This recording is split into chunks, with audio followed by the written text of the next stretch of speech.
사도신경하심으로 우리의 신앙을 하나님 앞에 고백합니다. 나는 전능하신 아버지 하나님, 천지의 창조주를 믿습니다. 나는 그의 유일하신 아들 우리 주 예수 그리스도를 믿습니다. 그는 성령으로 잉태되어 동정녀 마리아에게서 나시고 본디오 빌라도에게 고난을 받아 십자가에 못 박혀 죽으시고 장사된 지 사흘 만에 죽은 자 가운데서 다시 살아나셨으며 하늘에 오르시어 전능하신 아버지 하나님 우편에 앉아 계시다가 거기로부터 살아있는 자와 죽은 자를 심판하러 오십니다. 나는 성령을 믿으며 거룩한 공교회와 성도의 교제와 죄를 용서받는 것과 몸의 부활과 영생을 믿습니다. 아멘. 찬송가 204장입니다. 주의 말씀 듣고서 준행하는 자는 반석 위에 터닫고 집을 지음 같아 비가 오고 물나며 바람 부딪혀도 반석 위에 세운 집 그 무너지지 않네. 잘 짓고 잘 짓세 우리 집 잘 짓세 만세 반석 위에다 우리 집 잘 짓세 주의 말씀 듣고도 행치 않는 자는 모래 위에 터닫고 집을 지음 같아 비가 오고 물나며 바람 부딪힐 때 모래 위에 세운 집 크게 무너지네. 잘 짓고 잘 짓세 우리 집 잘 짓세 만세 반석 위에다 우리 집 잘 짓세 세상 모든 사람들 집을 짓는 자니 반석 위가 아니면 모래 위에 짓네.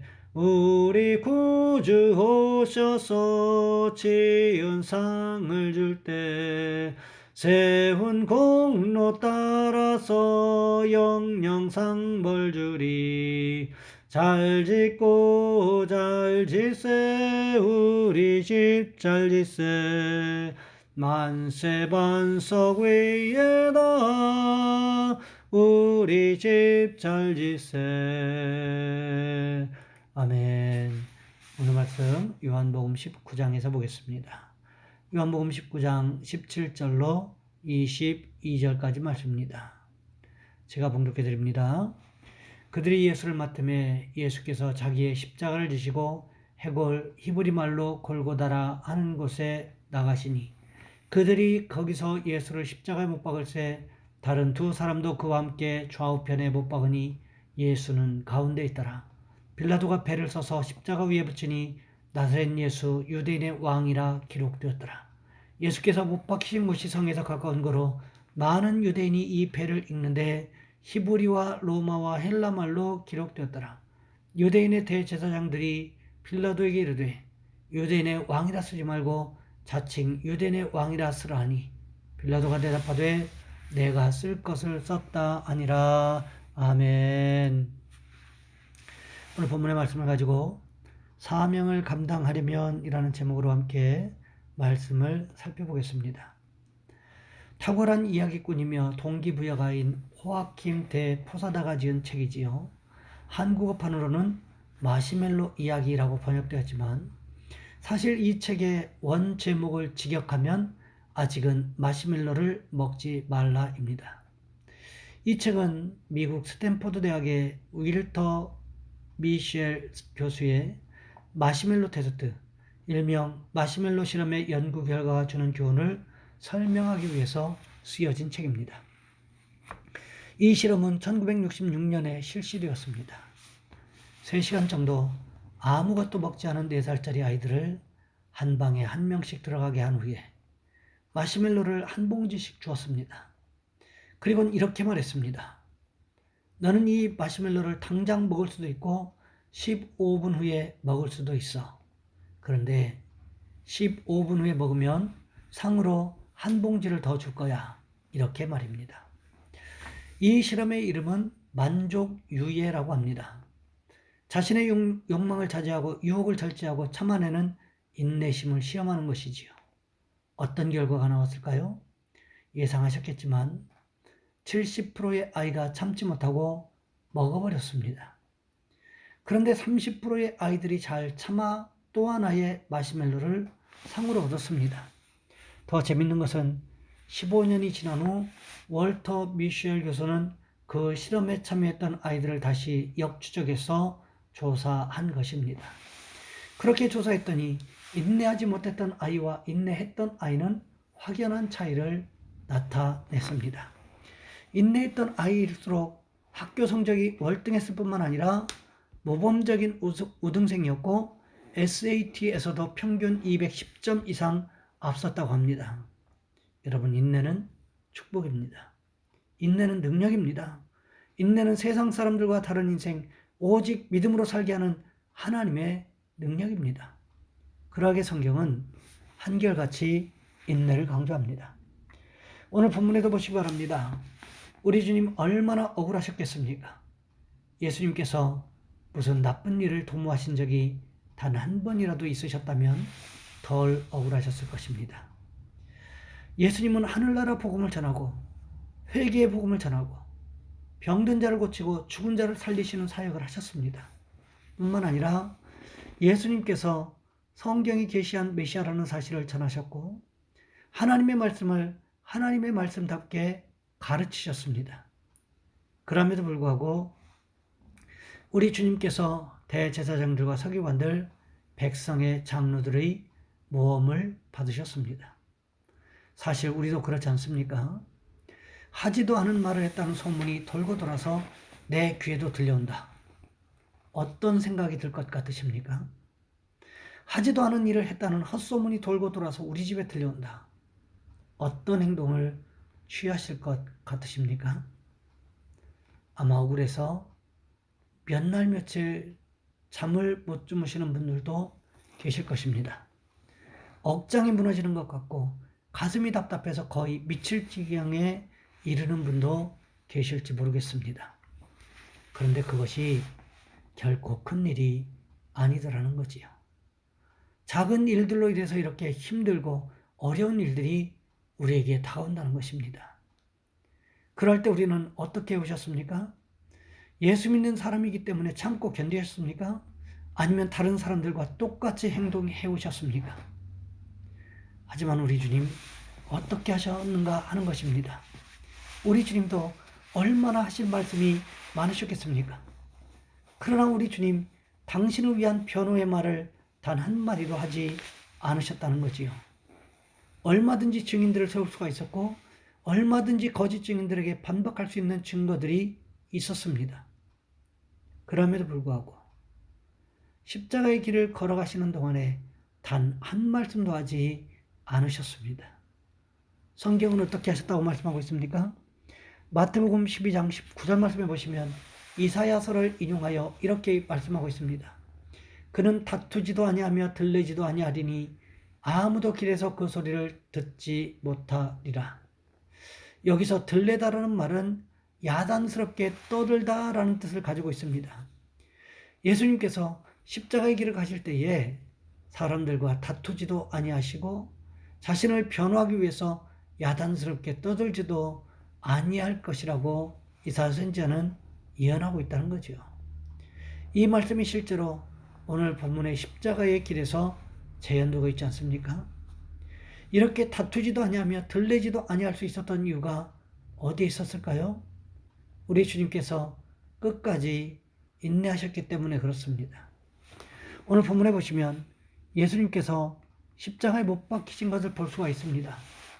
이 십자가형은 로마 시대 당시에 로마의 시민들에게는 절대로 실행했던 적이 없을 정도로 최고의 극형이라고 합니다. 이 십자가형은 극악무도한 흉악범이나 정치범들에게나 행하던 극형 중에 극형이었습니다. 오늘 보면 18절 말씀해 보시면 이렇게 기록하고 있습니다. 그들이 거기서 예수를 십자가에 못 박을새 다른 두 사람도 그와 함께 좌우편에 못 박으니 예수는 가운데 있더라. 이 두 사람은 강도로서 십자가형을 받는다고 해도 어느 누구 하나 이상하게 생각할 사람이 아니었습니다. 그런데 왜 예수님은 왜 하필 강도 사이에서 십자가에 못 박혔던 것일까요? 아마도 이 강도들과 예수님을 통일시하기 위한 정책적인 것이 아니었을까 하는 생각을 해보게 됩니다. 예수님은 강도들과 통일시되는 아픔을 겪으신 것을 볼 수가 있습니다. 세상에 비교할 대상이 없어서 가장 극악무도한 십자가형을 당하는 것이 마땅한 강도와 비교해서 되겠습니까? 우리도 다른 사람이 나를 전혀 말도 안 되는 도저히 이해할 수 없는 대상과 비교한다면 그런 것에 대해서 수긍하실 수가 있겠습니까? 그런 대접을 받고도 하나님의 말씀이기 때문에 순종할 수가 있으시겠습니까? 이것이 결코 쉬운 일은 아니더라는 것입니다. 예수님께서 십자가형을 당하시는 것도 결코 쉬운 결정이 아니었을 것입니다. 그런데 강도와 동일시해서 십자가에 못 박는다? 이건 더 순종하기 힘든 일 아니었겠습니까? 여기에서 한 걸음 더 나가서 예수님을 극도로 조롱하는 표현이 한 가지 등장합니다. 오늘 본문 19절부터 22절 말씀해 보시면 이렇게 기록하고 있습니다. 빌라도가 패를 쏘서 십자가 위에 붙이니 나사렛 예수 유대인의 왕이라 기록되었더라. 예수께서 못 박히신 곳이 성에서 가까운 거로 많은 유대인이 이 패를 읽는데 히브리와 로마와 헬라말로 기록되었더라. 유대인의 대제사장들이 빌라도에게 이르되 유대인의 왕이라 쓰지 말고 자칭 유대인의 왕이라 쓰라 하니 빌라도가 대답하되 내가 쓸 것을 썼다 하니라. 빌라도가 쓴 유대인의 왕이라는 말이 예수님을 존경했기 때문에 쓴 표현이 아니었습니다. 유대 대제사장들을 조롱하기 위해서 쓴 표현입니다. 너희들의 왕을 너희들의 손으로 못 박지 않았느냐, 이런 조소의 표현이라는 거지요. 그러기에 유대 대제사장들이 강력하게 자칭 유대인의 왕이라고 고쳐달라고 했던 것이었습니다. 그렇게 항의했던 것이었습니다. 그럼에도 불구하고 빌라도는 유대인의 왕이라는 조롱의 표현을 절대로 바꾸지 않았습니다. 유대인의 왕 이 팻말을 빌라도는 예수님을 조롱하기 위해서 쓴 말이었지만 결국 이 말대로 예수님은 부활하셔서 유대인의 왕이 되시지 않았습니까? 이것이 어떻게 가능했을까요? 예수님께서 하나님 말씀에 철저하게 순종했기 때문에 가능했다는 것을 우리는 기억해야만 한다는 것입니다. 우리의 신앙생활 가운데서도 하나님의 말씀에 철저하게 순종하는 모습이 있어야 한다는 것입니다. 때로는 내 생각으로 도저히 이해가 되지 않는 말씀일 수가 있습니다. 아무리 생각하고 또 생각해봐도 아무리 곱씹어봐도 도저히 순종할 수 없는 말씀이 있을 것입니다. 그럼에도 불구하고 하나님의 말씀에 순종하면 어떻게 될까요? 하나님께서 반드시 축복하신다는 사실을 우리는 기억하셔야 한다는 것입니다.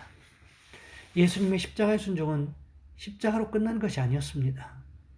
십자가 후에 부활이라는 죽음이 함락되는 기적이 종반되었다는 사실을 우리는 기억해야 한다는 거지요. 우리가 순종하기 어려운 것까지도 하나님 앞에 순종하고 맡겨드리면 내 이성으로는 안 된다고 했던, 내 지성이 안 된다고 했던, 내 경험이 저런 것은 불가능하다고 했던 일까지도 하나님께서는 가능하게 하신다는 사실을 우리는 기억해야 한다는 것입니다. 그러기에 우리는 어떻게 해야 될까요? 하나님의 말씀에 아무 조건 없이 예 하고 대답하는 축복이 있으시기를 주님의 이름으로 부탁을 드립니다. 이 시간 우리 한 목소리 함께 기도합니다. 하나님, 우리를 도와주셔서 우리 주님처럼 온전히 사명을 감당하게 하시고 사명을 감당해 나가는 그 길에 힘들고 어려운 일이 있다고 할지라도 주님께만 기도하고 맡겨드리는 믿음의 사람들이 될 수 있도록 도와주옵소서. 특별히 주일인데 원근 각지에서 오는 우리 성도들 하나님 지켜보호하시고 예배 시간마다 우리의 생각 가운데, 우리의 마음 가운데 말씀이 잘 심겨지게 도와주옵소서. 이 시간 우리 주여 한번 간절히 부르신 후에 한 목소리 함께 기도합니다. 주여, 사랑의 하나님, 우리를 도와주시기를 원합니다.